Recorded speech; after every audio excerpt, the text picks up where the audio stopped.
La deuxième chose pour laquelle j'ai eu quelques questions, c'est les additions de grands nombres. Donc, je vous montre un peu comment je l'explique aux enfants. Puis comment on arrive, comment on part du simple tableau de numération pour aller vers l'opération traditionnelle, donc le processus traditionnel. Le processus traditionnel comme ça est exigé à partir de la 4e année, mais si vos enfants les font dans des tableaux comme ça pourrait être encore acceptable en 3e, 4e année, bien qu'on leur ait montré ça aussi. Donc, dans un premier temps, c'est facile de le faire dans un tableau de numération parce que ça nous aide à comprendre pourquoi on va aller mettre des retenues. Fait que si je commence, puis j'ai mon 349, bien, je vais me dessiner 349. Non, centaines, dizaines, unités.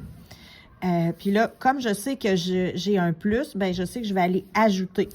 Fait que là, je commence, puis là, j'ajoute mes 7 unités. Donc, 1, 2, 3, 4, 5, 6, 7. Puis là, dans le fond, on va faire notre addition d'unités en premier. Puis, quand on le voit dans un tableau de numération comme ça, c'est facile de comprendre qu'on doit mettre additionner les unités en premier parce que si on a un regroupement de 10 unités, bien, on va le transférer aux dizaines. Versus dans l'algorithme traditionnel comme ça, pour les enfants, c'est pas toujours évident parce que, tu sais, on leur a toujours appris de lire, à lire, tu sais, de gauche à droite. Fait qu'ils ont tendance à vouloir faire l'addition de gauche à droite au lieu d'aller de droite à gauche. Mais quand on le présente dans un tableau de numération comme ça, c'est facile pour eux à comprendre. Donc, on a nos 9 ici.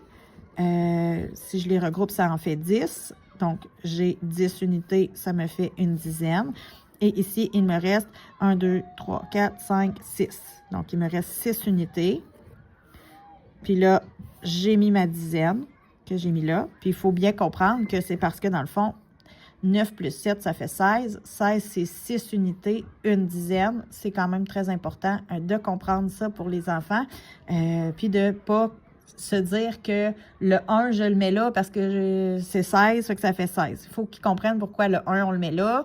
Puis, qu'est-ce qu'il fait là? Puis, parce que c'est une dizaine. Donc là, j'ai ma dizaine de tantôt, mes 4 dizaines de départ. Je vais lui ajouter mes 8 dizaines en bas. 1, 2, 3, 4, 5, 6, 7, 8. Puis là, après ça, je regroupe. Donc là, j'ai en haut 5, 6, 7, 8, 9, 10. Donc, j'ai 10, 11, 12, 13. Puis là, si je le fais en bas, bien, ça fait 1 plus 4, 5. 5 plus 8, 13. 13, c'est 13 dizaines, hein, bien entendu. 13 dizaines, c'est 3 dizaines et une centaine. Puis là, comme j'ai regroupé ici en haut, bien, je vais aller le mettre ici. Donc, en le faisant comme ça, on le voit bien que ici, ce que j'ai fait en bas, c'est que j'ai pris mon 3 dizaines qui me reste, puis mon 10 dizaines que j'ai transformé en centaines, je suis venue le mettre ici dans mon tableau de numération. Puis ici, je suis venue le mettre juste en haut. Puis là, bien, quand on est rendu à additionner les centaines, on a notre centaine de tantôt, on a nos 3 centaines de départ, puis là, on va lui ajouter nos 2 centaines. Puis là, bien, on est capable de le faire. 3, 4, 5, 6. Donc, 636. Donc, la partie la plus difficile, je vous dirais, c'est la soustraction de grands nombres parce qu'il faut aller faire des emprunts. Donc, si, par exemple, on commence avec 3087 moins 1738, puis qu'on va le placer dans un tableau de numération. Donc, on peut commencer avec notre nombre de départ qui est 3000. On n'a pas de centaines. 87. Puis là, après ça, ben, on se souvient que quand on a une soustraction, on va aller enlever. Donc, on ne va pas aller ajouter des choses, on enlève des choses. Donc, je commence à mes unités. Toujours parce que je leur explique que c'est sûr que si tu commences aux centaines, ben, puis tu as besoin d'emprunter, tu ne seras plus capable après. Tu commences aux unités de 1000, pardon, dans ce cas-là. Fait que là, je commence, j'ai 7 unités, je veux en enlever 8. 1, 2, 3, 4, 5, 6, 7, c'est impossible. Donc, je vais devoir aller prendre une dizaine ou défaire une dizaine pour la mettre dans mes unités. Donc, je prends ma dizaine, je l'envoie ici, ça me donne 10 unités. 1, 2, 3, 4, 5, 6, 7, 8, 9, 10. Puis là, ben, quand je l'exprime quand je le fais dans mon algorithme traditionnel, ben c'est la même chose.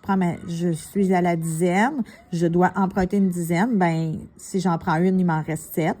Puis là, ben, comme j'ai pris une dizaine, ben, je vais aller la mettre avec mon 7 unités. Fait que ça fait, j'avais mon 7 unités tantôt, puis là, ça fait une dizaine de plus, donc ça fait 17. Puis là, ben, je peux aller enlever mes 8. 1, 2, 3, 4, 5, 6, 7, 8. Donc là, j'ai en haut 1, 2, 3, 4, 5, 6, 7, 8, 9. Donc, il me reste 9. Puis ensuite, je passe aux dizaines. Donc, au départ, j'avais 7 dizaines. Je vais en enlever 3. 1, 2, 3. Il m'en reste 4. Après ça, j'ai aucune centaine, mais j'en ai besoin d'une parce que je veux en enlever 7. Donc, ce que je vais faire, c'est que je vais aller me référer à l'unité de 1000. Je vais prendre une unité de 1000, puis je la transforme en centaines. Puis une unité de 1000, ça va aller nous faire 10 centaines. 1, 2, 3, 4, 5, 6, 7, 8, 9, 10. Donc, là, j'ai pris mon unité de 1000. C'est pour ça que c'était important de comprendre le transfert, tu sais, une unité de 1000 égale 10 centaines, par exemple. Donc, mon unité de 1000, je la mets aux centaines. J'en ai 10 maintenant. J'en avais 0. Maintenant, j'ai 10 centaines. Je veux en prendre 7. Donc, j'en prends 1, 2, 3, 4, 5, 6, 7. Bien entendu, il m'en reste 3. Puis là, ben, j'avais oublié de faire l'équivalent dans mon algorithme. C'est ça qui arrive quand on fait les deux en même temps. Donc, de dire que j'en avais 3, j'en ai pris une pour la donner aux centaines. Puis là, j'ai 2 moins 1, ça fait 1. Puis là, ce qui devient plus difficile pour les enfants, c'est lorsqu'on a, par exemple, 3000 moins 1987. Exemple. Là, ce qui devient difficile dans ça, c'est qu'il faut aller emprunter comme plusieurs fois. Je vous dirais que il y a quelques enfants qui ont appris d'une façon ou d'une autre. Je blâme pas personne, c'est peut-être vous. Puis tu sais, on le fait toujours avec les bonnes intentions. Mais il y a plusieurs enfants qui vont aller me faire le traditionnel, 299, 10, puis que là ils le font. Sauf que quand je les questionne à savoir pourquoi tu as mis 299 en haut, bien, il y a beaucoup d'enfants qui sont pas capables de me dire pourquoi. Puis ça, c'est un problème pour moi parce que ça, comme je leur dis, ça, c'est être une calculatrice. Puis moi, des enfants qui sont des calculatrices, ben, tu sais, ça me sert à rien parce que j'en ai une calculatrice dans mes poches. Versus un enfant qui comprend qu'est-ce qu'il fait puis pourquoi il le fait, ben ça va être plus, dans le fond, ça va aider l'enfant à progresser dans ses apprentissages. Donc, pour établir une bonne base, on va éviter de faire ça comme ça, puis on va le faire vraiment là au long. Donc, c'est-à-dire que si je le dessine, il va me manquer une case. Si je le dessine, que j'ai 3000, puis que je veux enlever 1987, ben là, en le dessinant comme ça, c'est bien clair que je veux enlever 7 ici, donc j'ai besoin de quelque chose. Mais pour obtenir quelque chose, je ne vais pas passer de mon unité de 1000 directement pour aller vers les unités. Je vais devoir faire comme 2 transferts. Fait que là, le premier transfert que je fais, ben, je prends mon unité de 1000, je la mets en centaines. Fait que là, j'obtiens 10 centaines. Si je le fais en bas, je prends mon unité de 1000, je la transfère en centaines, j'ai 10 centaines. Là, j'ai besoin de dizaines. Fait que là, je prends une dizaine, je la transfère, je prends une centaine, pardon, je la transfère en dizaines. Donc, j'avais mes 10 centaines ici. J'en ai pris une, il m'en reste 9. Je les ai mis aux dizaines. Donc, maintenant, j'ai 10 dizaines, mais j'ai encore besoin d'unités. Donc, je me prends une dizaine ici, puis je la transforme en unité. Donc, j'avais 10 dizaines, j'en ai pris une, il m'en reste 9. Je les ai transférées en unités. Donc, ça me fait 10 unités. Puis là, on est capable de faire notre soustraction là, traditionnelle, là, soit en enlevant par ici ou soit en enlevant vers là. Tu sais, je vous referai pas tout le processus comme ça ici, là, je pense que vous avez compris. De dire que c'est 10 moins 7, ça fait 3, 9 moins 9, 0, puis 2 moins 1, 1. Fait que, tu sais, d'aller se dire que, tu sais, puis dans les faits, vous et moi, on le sait que ça fait 299 dizaines, là. Puis que la raison pourquoi on peut mettre 299 en haut, c'est juste parce on voulait des dizaines, on transforme notre 3000 notre 3000 dans le fond, en dizaines. Ça fait 300 dizaines. On en a pris une pour la mettre là.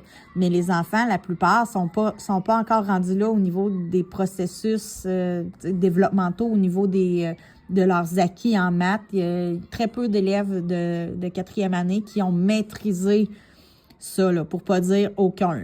Il y en a quelques-uns qui commencent à comprendre, mais quand on leur demande d'expliquer pourquoi ils mettent 299, là, ils sont un peu perdus. Fait que c'est pour ça que je vous invite à pas utiliser ça, mais plutôt à leur faire le long chemin, là. Je sais que c'est plate, là, mais, tu sais, puis on le voit, là, on le sait que c'est la même affaire, vous et moi, mais les enfants, ils ont besoin de faire le long chemin, puis ils ont besoin de comprendre ça, parce que s'ils comprennent pas cette décomposition-là, ben après ça, quand on essaie d'ajouter une étape de plus, ça vient toutes les mêler, là. Par exemple, quand on tombe dans les nombres décimaux, là, la compréhension devient plus difficile. Donc, sur ce, je vous souhaite une bonne journée encore.